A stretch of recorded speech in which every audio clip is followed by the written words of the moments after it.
Que tal, moi boas tardes? Aquí estamos en Braga. Hoxe mudamos o escenario habitual das entrevistas do Eixo Atlántico cos nosos compañeros de Antena Miño. Por certo, parabéns, onte de aniversario, 30 anos os compañeros de Antena Miño, así que hai que celebralo. Estamos en Braga, no Teatro Circo Braga, e aquí imos facer a entrevista co alcalde de Braga, co presidente da Cámara Municipal de Braga e tamén co alcalde de Santiago.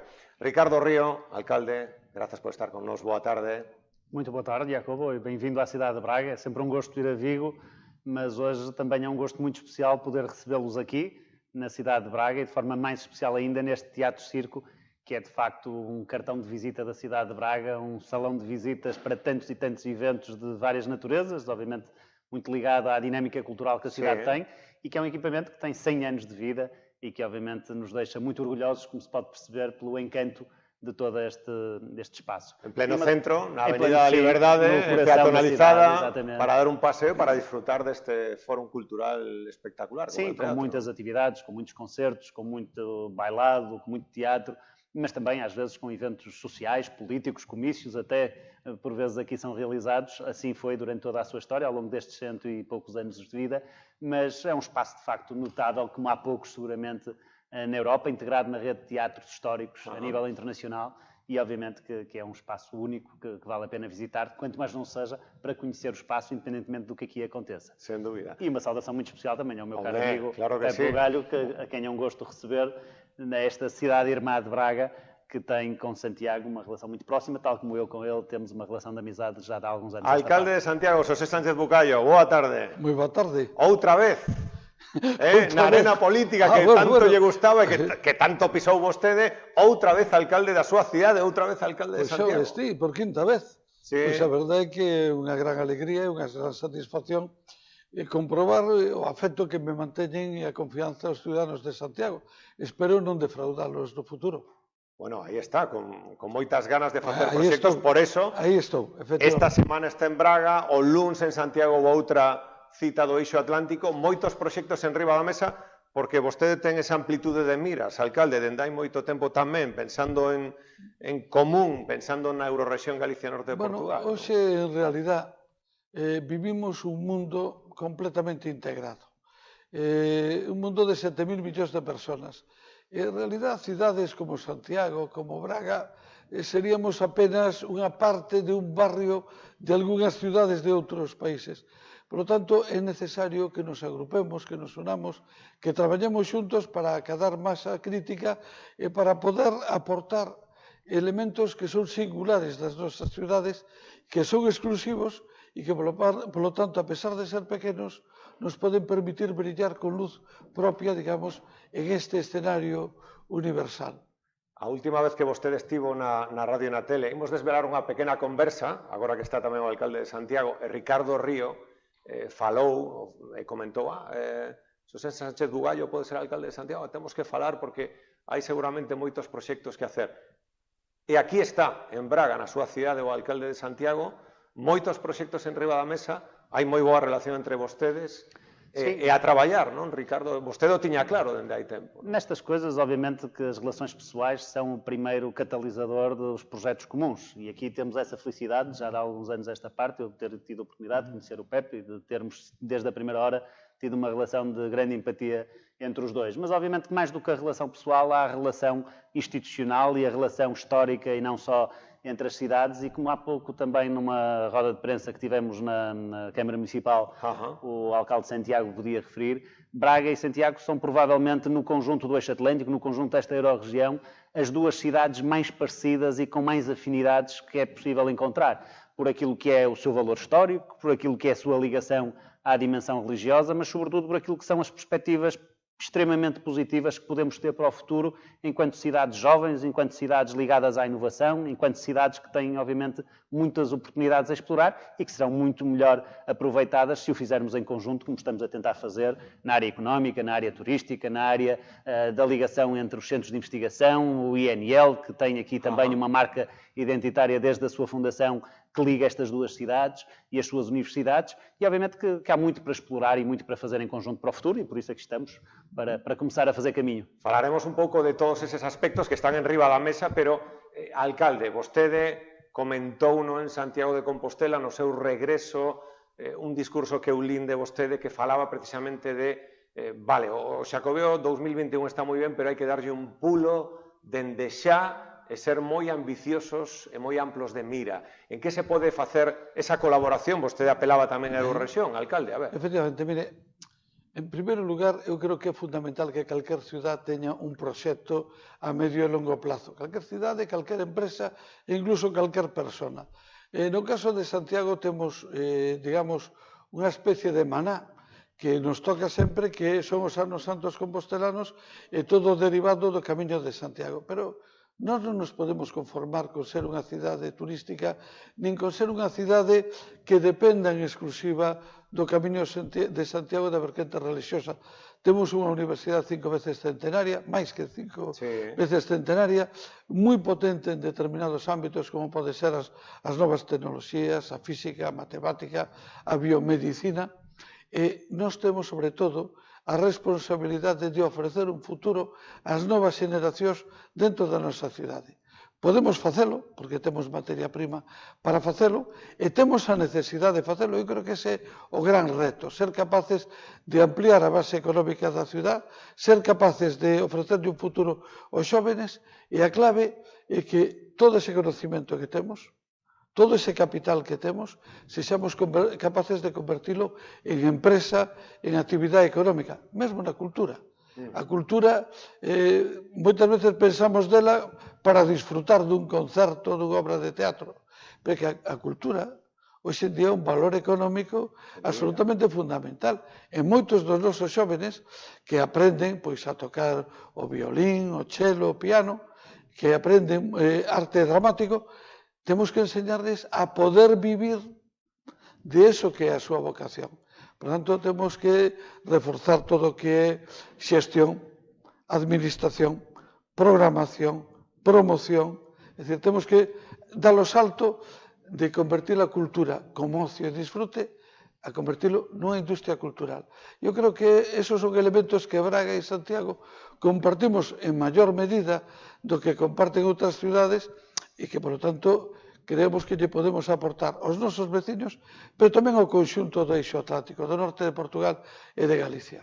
Dende o punto de vista de Ricardo Río, de Braga, os camiños de Santiago. Temos agora mesmo o segundo camiño en importancia, é o portugués, tradicional. O terceiro en importancia nestes derradeiros meses xa é o camiño portugués pola costa. Como se pode seguir traballando eses aspectos, esa relación entre Santiago e o norte de Portugal e potenciar ou seguir potenciando, dende o seu punto de vista, que sempre tivo moi claro, señor Río, os camiños portugueses? Há aqui um dado que é incontornável. O primeiro é que hoje temos cada vez mais visitantes, peregrinos ou não, que fazem o caminho e que o fazem chegando a Portugal através do aeroporto do Porto e depois optando por uma das vias que ligam a Santiago. E muitos desses visitantes acabam por aterrar no aeroporto de Francisco Sá Carneiro, mas começar, por exemplo, na Sé Catedral de Braga, o caminho até Santiago. Sim. E isso é, obviamente, algo que nós temos vindo a potenciar em diversos contextos. No primeiro, obviamente, também promovendo internacionalmente essa dimensão, mas depois criando condições para o acolhimento, para a infraestruturação do caminho. Em Braga investimos bastante ao longo dos últimos anos na sinalização, na melhoria das condições de acolhimento, nas estruturas de apoio, e isso na colaboração com as associações que promovem, obviamente, o caminho e a ligação ao Caminho de Santiago. Isso, obviamente, que é um meio caminho andado para podermos ter cada vez mais visitantes e eles se sentirem confortáveis e, obviamente, passarem positivamente essa imagem para outros que lhes seguirão.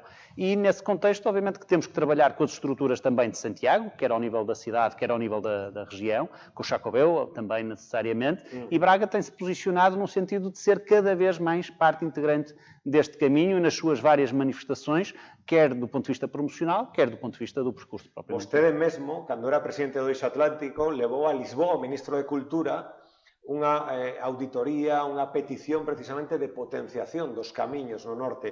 E non sei en que punto está agora mesmo, se houbo atención a esa petición, se está dando un pulo a ese proxecto ou está en stand-by como está, senhor? Não, houve progressos significativos. Eu acho que temos que orgulhosamente assumir a responsabilidade do Eixo Atlântico, que liderou esse processo, não em interesse próprio, mas em mobilização de todas as cidades que, obviamente, por onde os vários caminhos atravessam nesta Euro-região e, em particular, em Portugal, e que nessas iniciativas que tomamos de reunião com a CCDRN, de reunião com a Junta da Galiza, de reunião com o governo português, conseguimos fazer vingar esta ideia de que era muito importante Portugal ter uma estrutura que promovesse essa acreditação, que profissionalizasse também a ligação do caminho. E ela hoje já existe.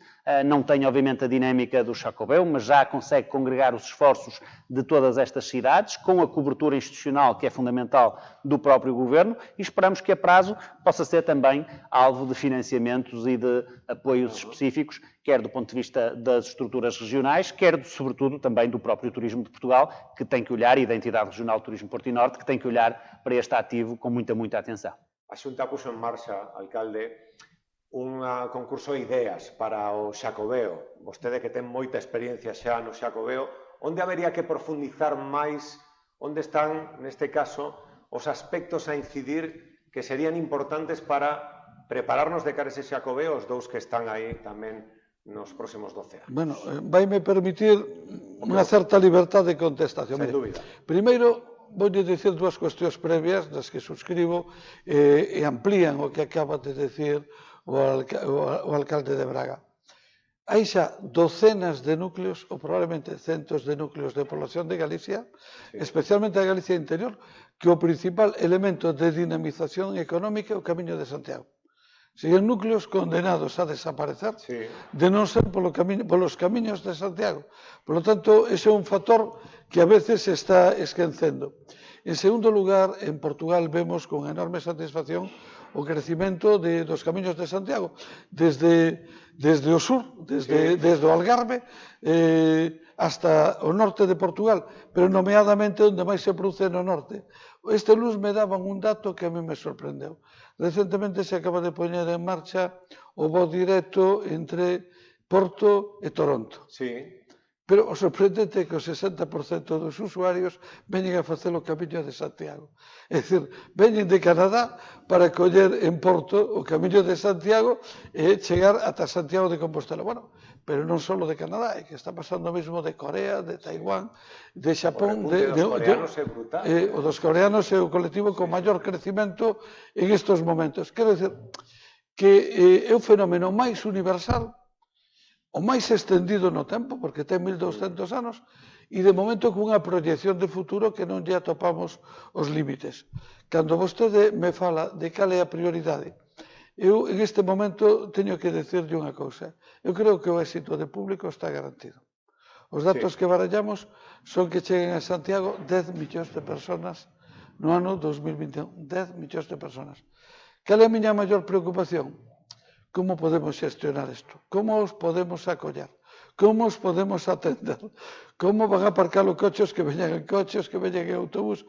Infraestructuras precisas. Exactamente. Decir, hoxe a min esa é a maior preocupación. Eu creo sinceramente que o éxito de público está garantido porque estamos asistindo a crecimentos exponenciales de dúas cifras, que iso é normal en unha cousa nova, pero en un camiño que leva 1200 anos funcionando, que siga crecendo en 2 dígitos, é un tema que é absolutamente sorprendente e que nos plantexa un reto fundamental. Nós temos medo, temos preocupación de morrer de éxito. É dicir, non lle queremos poñer cortapisas, porque sabemos que isto está sendo un factor de dinamización económica fundamental, en concreto en Galicia, para máis de 150 municipios dos 300 de Galicia atravesados polos camiños de Santiago. Tamén o vai a ser en Portugal, como está sendo en España, en todas as comunidades autónomas, no País Vasco, na Rioja, en Aragón, en Cataluña, en Castela e León, en Andalucía, en Extremadura, hasta na Comunidade de Madrid. Eu creo que a única comunidade en España donde non hai Camiño de Santiago son Canarias e Baleares. Por lo tanto, é un fenómeno extendido a todo o territorio, pero que temos que procurar que non falle na súa etapa final. E aí creo que imos a ter que facer un gran esforzo no que imos a requerir o apoio activo tanto do Goberno de España como da Xunta de Galicia, porque é probable que supere a capacidade de un municipio limitado como é o de Santiago. Falaba vostede do tema dos canadienses, dende a película de The Way, Way, sí, do gran Charlie Sheen, e dos norteamericanos tamén. claro, que é de unha pequena localidade do norte Do sur da de área Galicia. metropolitana de Vigo, Salceda de Caselas, o seu pai era dali, Emilio Estevez el fan esa película, e hai un boom de norteamericanos que fan o Camiño de Santiago, moitos deles entran por Porto para facer o... E brasileiros. E brasileiros tamén. Bueno, donde Paulo Coelho, hai que decir, Tamén. que xogou un gran papel importante. na difusión do Camiño de Santiago en todo o mundo, porque é un escritor traducido a docenas de idiomas, pero con un peso en Brasil moi determinante. Bueno, Brasil hubo un momento en que chegamos a recibir máis de 200.000 personas cada ano de Brasil, que non me parece unha cifra pequena, tendo en conta a distancia. Non me parece moi meritorio, pero en este momento hai que reconocer que o gran crecimento está sendo Asia. Sí. E, bueno, veremos o que pasa cando China, porque en China tamén se están facendo camiños a semellanza do Camiño de Santiago, en concreto o Camiño de Chifú, que é a patria de Confucio, e cando se empeza a xenerar un fenómeno, digo, bueno, como os chinos empecen a vir, isto vamos... Un aspecto moi importante é o que falaba o alcalde de Santiago, non morrer de éxito, Ricardo. Isto tamén é importante, non? Dos cidades con patrimonio histórico, con riqueza, tamén dos cidades moi dinamizadas, con moitas capacidade de novas tecnoloxías, etc. Como se fai para non morrer de éxito, para conseguir ese equilibrio? Esse é um dos grandes desafios, porque naturalmente às vezes o sucesso demasiado rápido acaba por pôr em risco os próprios fatores que nos conduziram ao sucesso. E vemos em algumas cidades, e até noutras cidades de grande dimensão, aquilo que foi o fenómeno de se descontrolar a autenticidade dos centros históricos e se transformar as cidades em verdadeiros parques temáticos para turistas. Nós, em Braga em particular, e sei que em Santiago isso também acontece, porque vou lá frequentemente, há sempre uma preocupação de garantir a autenticidade e aquilo que são os fenómenos e aquilo que são os ativos próprios da cidade. Quem nos visita conhece a realidade de Braga, não está a visitar uma realidade preparada para turistas, está a conhecer e a conviver com o cotidiano da cidade. É uma cidade, ela, todo o ano, bastante energética, bastante vibrante, com uma população muito jovem, com muitas dinâmicas sociais, culturais, desportivas, e isso obviamente que é aquilo que nós tentamos garantir como pilar dessa mesma sustentabilidade do nosso crescimento. O mesmo se aplica à componente económica. Nós temos conseguido atrair inúmeras empresas, criado inúmeros postos de trabalho, e isso tem trazido para Braga milhares de pessoas. Falava-se há pouco dos brasileiros, é hoje um fenómeno perfeitamente reconhecido. Nós, ao longo dos últimos 2, 3 anos, recebemos mais de 10.000 brasileiros na cidade de Braga, um aumento de quase 5% da nossa população só em cidadãos dessa comunidade. E como esses vários outros de Portugal, de fora de Portugal, que vão chegando e que vão aproveitando as oportunidades que a cidade tem. Mas nós perderíamos essa atratividade no dia em que a cidade perca a qualidade de vida e perca, obviamente, as vantagens que a tornaram tão atrativa para quem é que... Ese destino europeo do ano que foi Braga, notouse moito, alcalde? Em termos turísticos, nós sabíamos que o impacto ia ter um efeito imediato, mas vai ter também um efeito diluído no tempo. É uma visibilidade, é um reconhecimento que se vai perpetuar nos anos vindouros e, obviamente, que nós vamos continuar a trabalhar para conferir essa mesma visibilidade. Mas, além da componente estritamente turística, eu julgo que aquilo que hoje mais distingue Braga e que também pode ser um eixo central da colaboração entre Braga e Santiago é a componente da atratividade económica. Estas são cidades, são regiões que estão hoje a marcar a agenda à escala internacional como polos de inovação muito especializados. Falava há pouco o Pepe da componente da biotecnologia, das ciências da saúde, da nanotecnologia, das tecnologias da informação, da engenharia, da eletrónica, são áreas em que nós efetivamente temos hoje uma massa crítica de produção de conhecimento, de inovação das empresas e com isso de atração de investimento muito significativo. E esta ligação entre Braga e Santiago pode criar não apenas aqui um eixo com muito mais visibilidade à escala internacional, mas também com a capacidade de disseminar estas oportunidades de crescimento por toda a região. E eu acho que com isso ganham as duas cidades, mas ganha toda a Eurorregião no seu todo. Dous polos patrimoniais e, como ben apunta Ricardo Río, de innovación. Alcalde, como se pode tamén ser atractivo de cara ao que poda ser o investimento tendo en conta precisamente ese liderazgo de innovación, Santiago, a colaboración con Braga que pode haber aí. Eu comentaba aí un pouco que hai pouco recibí unha visita de uns emprendedores alemáns e me viñan a decir algo que eu mesmo quedei sorprendido, me decían, España en xeral e Santiago en particular están máis avanzados en biomedicina e biotecnoloxía que Alemania. A mí non me parecía, tuve que poñerme a pensar, decía, nós o que pasa é que fomos capaces de convertir o que temos en industria. Vostedes teñen o coñecemento, pero non foron capaces de convertilo en industria. Bueno, temos aí un enorme campo. Ademais, somos dúas ciudades que ocupamos posicións estratégicas. Se vostede mire a calquera das dúas en un radio de 45 minutos, temos todo. Temos o mar, no caso de Santiago, temos Porto Exterior en Ferrol, en Coruña e hasta de Vigo. Están a 45 minutos de Santiago. Braga lle pasa o mesmo. Temos aeroportos, empezando polo noso, que dentro de Galicia pois é o que move máis viaxeiros, pero hasta o de Vigo e o de Coruña están en un radio de 45 minutos de Santiago. Autovías, tren de alta velocidade, territorio. É moi importante, somos municipios que temos territorio, por lo tanto temos a capacidade de facilitar o asentamento de empresas, pero sobre todo temos personal formado, personal cualificado, personal que require un posto de traballo axeitado ao seu nivel intelectual, de formación, etcétera, etcétera. Por eso, nós non nos podemos conformar con ser ciudades para disfrute dos turistas. Temos que ser ciudades vivas, cunha vida activa e dinámica, con colexios, con xente que traballa nunha empresa, ciudades completas que, por suposto, están a disposición de aqueles que nos queiran visitar.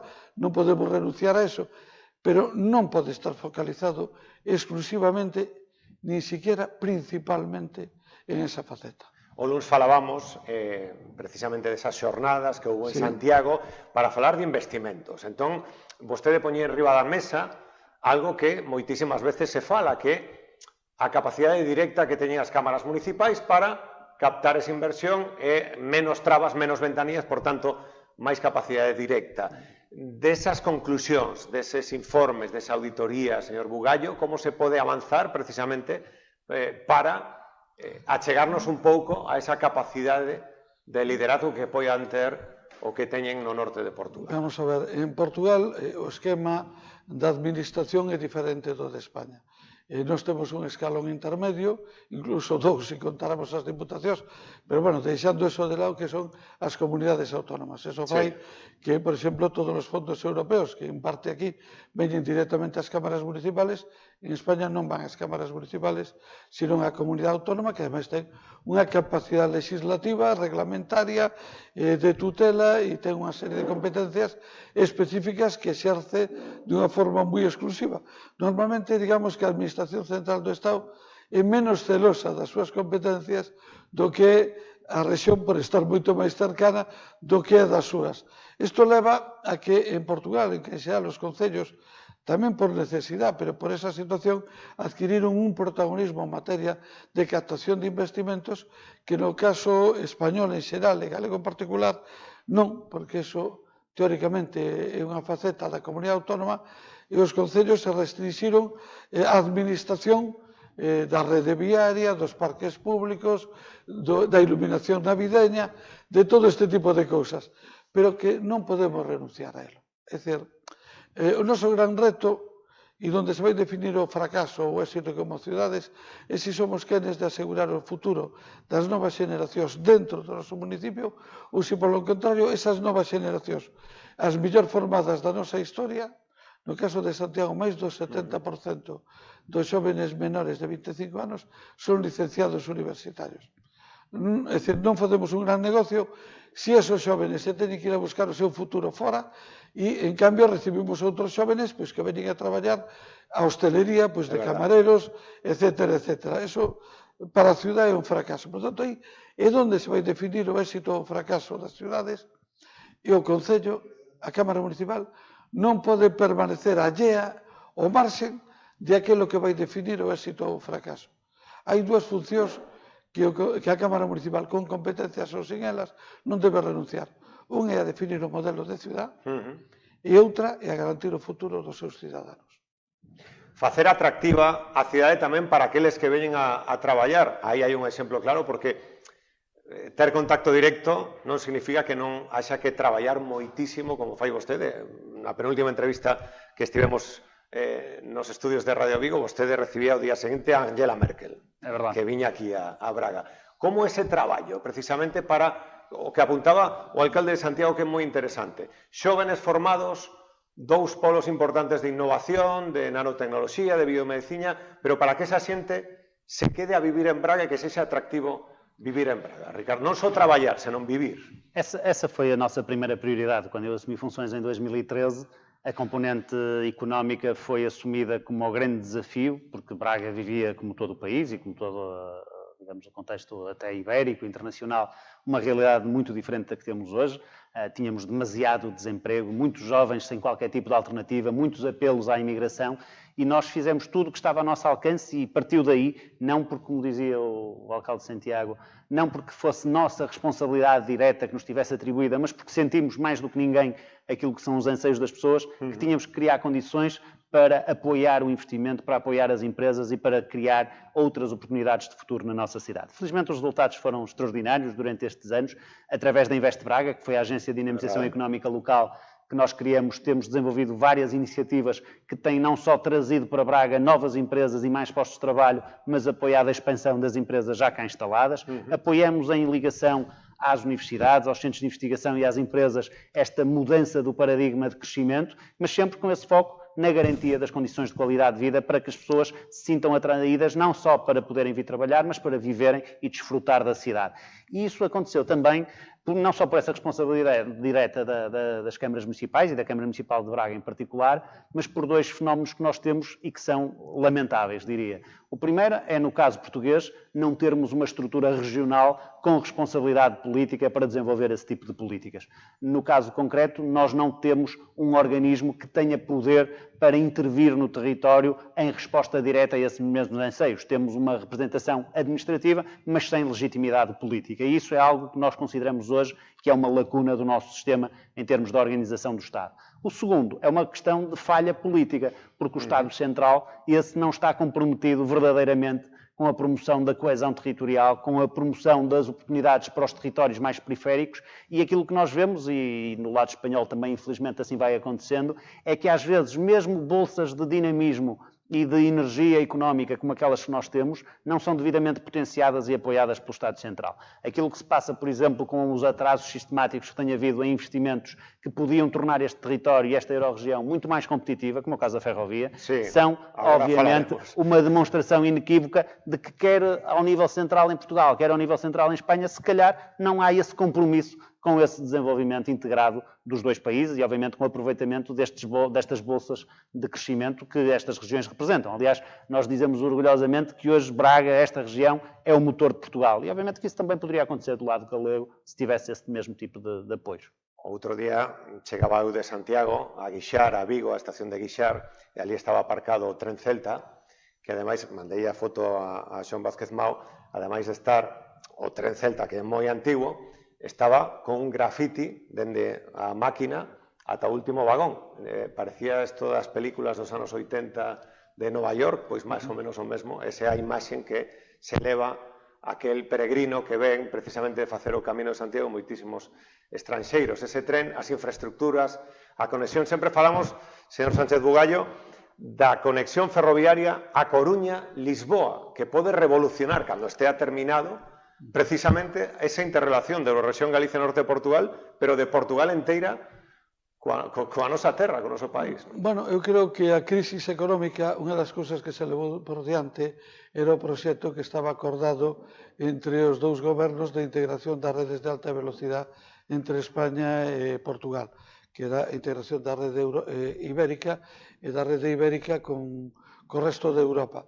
Hoxe eso se está intentando corregir, en parte, desde o punto de vista da concepción da nova rede viaria para o transporte de mercadorías, que afortunadamente está plantexada a conexión tanto de Galicia como do norte de Portugal dentro desa rede, pero houve propostas que quedaron adiadas no tempo e que siguen sendo prioritarias. Desde o meu punto de vista particular, en Galicia temos asignaturas pendientes atrasadas.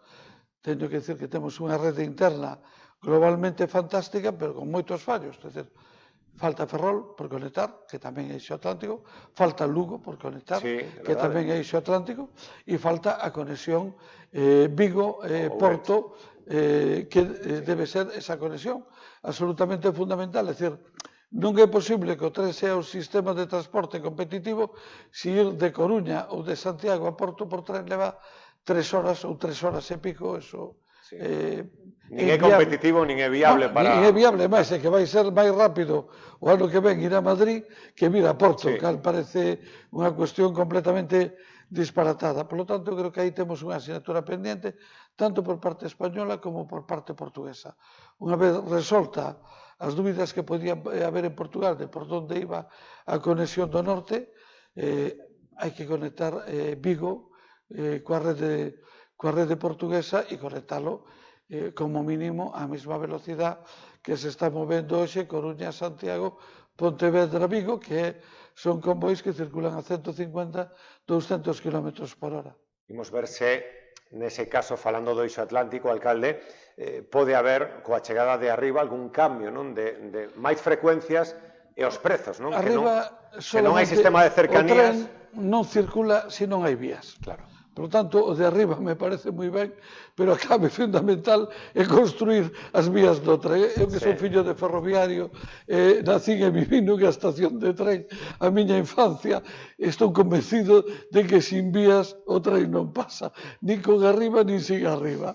Por lo tanto, o primeiro que hai que facer, indudablemente, é a salida sur de Vigo, a conexión con Tui e a conexión a través de Tui coa rede portuguesa. E a partir de aí, que veña arriba e que veña... Bueno, vai chegar coa liberalización en 2020. Sí, pero sin vías, se non o facemos, virá arriba, pero os trenes que veñan de Coruña pararán en unha estación e os que queiran seguir a Porto terán que ir á estación de Guisar e collerán outro tren distinto que irá por unhas vías distintas e a unha velocidade distinta. Como nós sempre dixemos, señor Río, cando Portugal faga os deberes, xa iremos nós a facer os deberes, que é un pouco a cantinela que levamos escoitando moitos anos.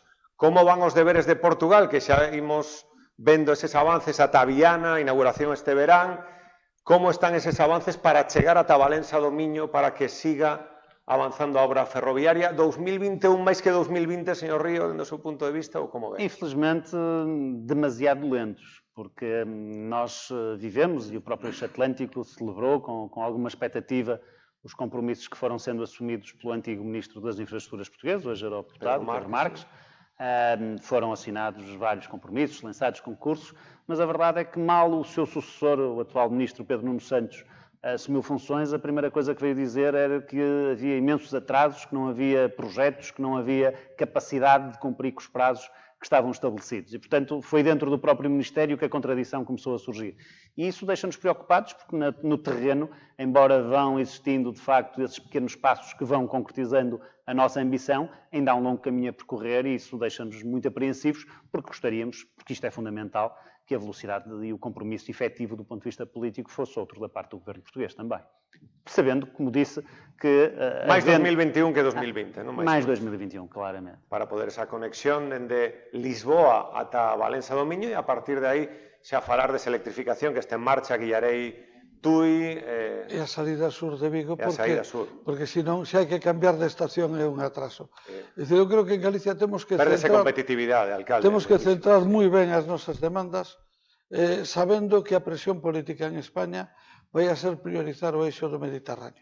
É dicir, a demanda da conexión de alta velocidade Málaga, Murcia, Alicante, Valencia, Tarragona, Barcelona, fronteira francesa, vai haber unha presión enorme, como da presión para está vendo todos os días, incluso con anuncios en televisión. E para a conexión Burgos coa Y vasca. Sí, é verdade. Por lo tanto, temos esa presión enorme. Algún día se abrirá a presión da conexión Madrid-Lisboa a través de Badajoz, que tamén se plantexará, e desde logo o risco que corremos nos, e a pesar de que é a actuación máis pequena de todas, desde o punto de vista territorial e económico, que vayamos quedando adiados atrás. E en este momento, da mesma maneira con que o AVE a Madrid, eu creo que non só é imparable, sino que en 6 meses está rematado, xa non ten volta atrás, Sin embargo, esos tres elementos dos que mencionei antes... Sí, van ter que ir máis rápido para... Non, temos que impulsarlos porque senón igual non van. Claro. Xa non é de máis rápido, é que igual non van. Sí, non. Quedámonos atrás. Perdemos, xa que falamos de competitividade en moitos aspectos, o dicía moi ben Isabel Pardo de Vera, a presidenta da DIF, este verano nunha entrevista na Voz de Galicia, dicía que os trenes teñen que ser competitivos e cómodos, porque a xente vai traballando, teñen que ter conexión wifi, teñen que ter enchufes, porque a xente vai a reunións, esa interrelación que pode haber nun tren competitivo, Alfa Pendular, Braga, Galicia, Galicia o Porto, é que estamos falando de outra liga, non? Europeizarnos, señor Río. É inquestionável e isso é tanto mais importante quanto na ótica agora permitam-me numa visão mais egoísta do norte de Portugal, a nossa ligação à Europa passará cada vez mais pela Galiza do que pelo resto do país, porque a verdade é que ao longo dos últimos anos também houve um desinvestimento muito grande na ferrovia e no serviço ferroviário a nível nacional. Nós vemos os problemas que temos tido, mesmo em ligações que eram normalmente ligações qualificadas, com corte de serviço, com degradação da qualidade do serviço, problemas que se têm verificado no cumprimento até dos horários, do nível de serviço que a ferrovia em Portugal chegou a oferecer num determinado momento, porque houve esse desinvestimento, não houve a renovação do material circulante, não houve a devida manutenção, não houve a contratação do pessoal necessário e todo esse desinvestimento, obviamente, que cria aqui assim uma série de entropias no aproveitamento que nós podemos vir a ter da ligação pelo sul do país. E, portanto, esta ligação à Galiza é cada vez mais crucial, porque para nós será a porta de entrada na Europa. Falando de porta, cando viñemos alcalde pola porta, co seu equipo, co asiento do seu equipo, estaban poñendo as luces de Nadal. Xa estaban vostedes tamén, que estamos en outubro, recén estrenado. Não estamos a pô-las, não, mas é ainda só para o final de novembro. Só em final de novembro é que vamos abrir as luzes de Natal. Non quería preguntarlle por iso, senón unha cita moi atractiva para a xente que nos está a escoitar de Vigo, da área metropolitana, do sur de Galicia. Lego, unha exposición con 10 millóns de pezas de Lego. A ver, contanos un pouco este fin de semana mesmo xa. Sim, há um ponto de partida para essa iniciativa. Nós temos um espaço que é único a nível nacional, que é hoje o Altice Fórum Braga. Era um espaço, um antigo parque de exposições da década de 80 que foi completamente renovado no ano passado e que tornou-se aquilo que é a segunda maior sala do país atrás do Altice Arena, em Lisboa, com capacidade para 13 mil pessoas para grandes concertos, como os que já tivemos no passado, os 30 Seconds to Mars. Este ano, no mês de dezembro, teremos o Bryan Adams, teremos num único concerto Gavin James, Callum Scott e a Carolina Deslandes, e, portanto, tudo isso são fatores de atratividade. Tivemos lá Fronteira a semana passada também aqui num concerto na cidade de Braga. E, portanto, temos essa infraestrutura que é, de facto, um equipamento excelente para esse tipo de iniciativas, mas que é também um espaço onde se fazem muitas exposições, muitos congressos, muitas conferências. E essa iniciativa dos Legos, que vai decorrer durante o próximo fim de semana, o Braga Brick Fun, é uma iniciativa muito virada para os aficionados, para as famílias, e que vamos ter 10 milhões de peças disponíveis com inúmeras construções, com inúmeras atividades. Moito fã dos Lego, eu sou fã dos Lego. Com muitos atrativos para quem aqui se queira dirigir durante todo o fim de semana. Sí, sí. Os 10 millóns é unha cifra redonda, as luces de Vigo, as pezas de Lego. Temos, alcalde, algo de 10 millóns temos vostede en Santiago. Bueno, visitantes para... Tamén é verdade, os 10 millóns, que todo ten esa cifra redonda. Por certo, alcalde, arrancamos un compromiso na derradeira entrevista na radio que era que se o Bon Jesús pasaba a ser Patrimonio da Humanidade de UNESCO, o secretario xeral do Eixo Atlántico ia facer a carreira das escaleras do Bon Jesús. Aliás, ainda non tivo resposta. Temos as câmaras preparadas para registrar esse momento. Os compañeros de Antena Miño. Temos baterias suficientes para demorar o tempo que ele necessita. Este fim de semana tivemos aqui uma competição internacional de bombeiros de elite que subiram os escadores, tivemos 800 participantes de vários países. Mas não estava o João. Não estava o João, embora os bombeiros que estiveram presentes fizeram os escadores em 5 minutos. Portanto, o João não terá que fazer nesse tempo, mas estará a contar com o nosso apoio. Eu e o Pepe iremos ao lado a prestar a devida assistência. Outro atrativo a mais, turístico. É mais um cartão de visita. Eu me comprometo com o Ricardo a subir acompañando a Joan. Claro. ¿Ah, sí? Sí, bueno, sí, esto es podemos histórico. la subida, bueno. pero ten que subir él, claro. Nos vale. lle daremos ánimos e o acompañaremos. Preguntarei, entón, no vindeiro programa. Moitísimas grazas a Manuel Pinto, Antena Miño, a Bruno Pereira, os compañeros de Antena Miño, a xente da Cámara Municipal de Braga, Alcalde, moitísimas grazas por permitirnos gravar aquí neste maravilloso teatro. Alcalde de Santiago, moitísimas grazas por estar de novo aquí con nós. Vostede que sempre tivo esa inquedanza do Eixo Atlántico da región Galicia Norte de Portugal, temos que facer unha cita tamén na súa cidade. Claro que sí. Cos 10 millóns de visitantes. Claro que sí, e ademais vimos a primeira capital de Galicia e pasamos á segunda. Tamén. Que é Santiago. Tamén é verdade. Moitísimas grazas por estar con nos, Sánchez Bugallo. Moitísimas grazas, señor Río. Grazas por acompañarnos. Moi boa tarde. Nos despedimos xa dende aquí, dende Braga. Moitísimas grazas. Ata o próximo programa, ata o vendeiro programa do Eixo Atlántico. Ata logo.